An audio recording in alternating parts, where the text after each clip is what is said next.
আওরঙ্গাবাদে আমরা ছিলাম একদিনের মধ্যে 3টা জায়গা দেখি। তার মধ্যে একটি হচ্ছে দৌলতাবাদ ফোর্ট। দৌলতাবাদ ফোর্টটার আসল নাম ছিল দেবগিরি ফোর্ট। এটা বিল্ড করে যাদব ডাইনেস্টির লোক 1187 সালের দিকে। পরবর্তীতে 1306 সালের দিকে এই অঞ্চলটা দিল্লি সুলতানেতের আন্ডারে চলে আসে এবং আলাউদ্দিন খিলজি এই জায়গাটিকে দখল করে। আলাউদ্দিন খিলজির পরে এই জায়গাটির দায়িত্ব পান মোহাম্মদ বিন তুগলক। তখন এই জায়গাটার নাম করা হয় দৌলতাবাদ ফোর্ট। আসলে দেখতে যাওয়ার আগে আমি হিস্ট্রি জানতাম না, তো হিস্ট্রিটা জেনে পরবর্তীতে বললাম চলুন এখন দেখব। আর অ্যানশিয়েন্ট দরজা সেই ফোনে আর স্পেস নেই। উফ, নাই মামা, এখানে এসে কেমন লাগছে তোমার তাই বলো? ওইটা তো আলাদা, ওইটার হিসাব আলাদা, এটার হিসাব আলাদা।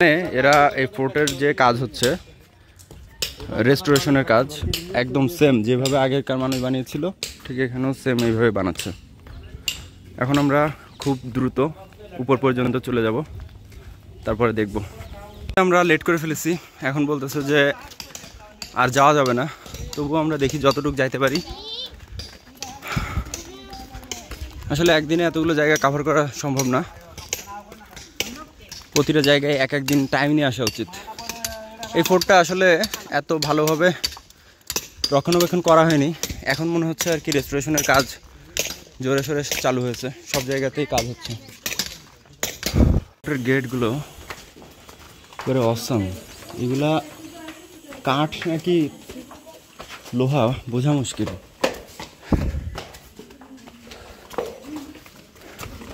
এত হিউজ ফোর্ট।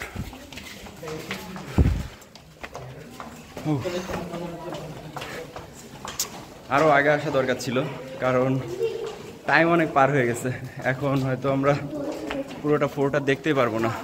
সিস্টেমটা এমন যে ফোর্টের চারিদিক দিয়ে পানি আসার জায়গা আছে, অর্থাৎ ফোর্টটা সম্পূর্ণ সেপারেট এর ওয়াল থেকে।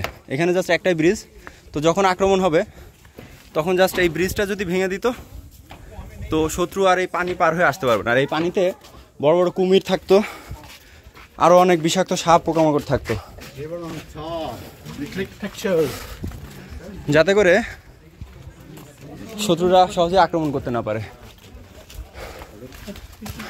আই থিঙ্ক এটা রেস্টোর করা হয়েছে নতুন, দিস ওয়াল দ্যাটস নিউ।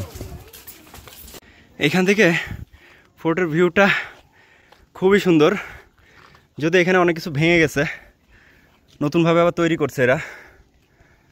উপরের এই অংশটা ভাঙা, এগুলো ভাঙা।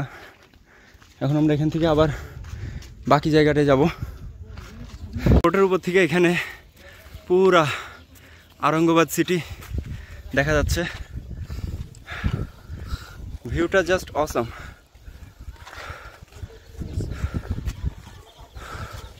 পাহাড়, আকাশ, সব কিছু অসাম।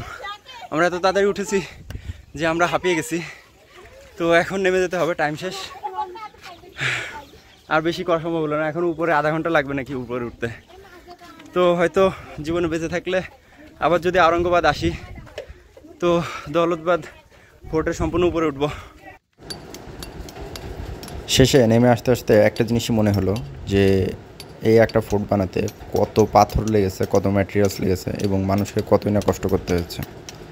ইন্ডিয়াতে শুধুমাত্র এই একটাই ফোর্ট না, এরকম ফোর্ট হাজার হাজার আছে।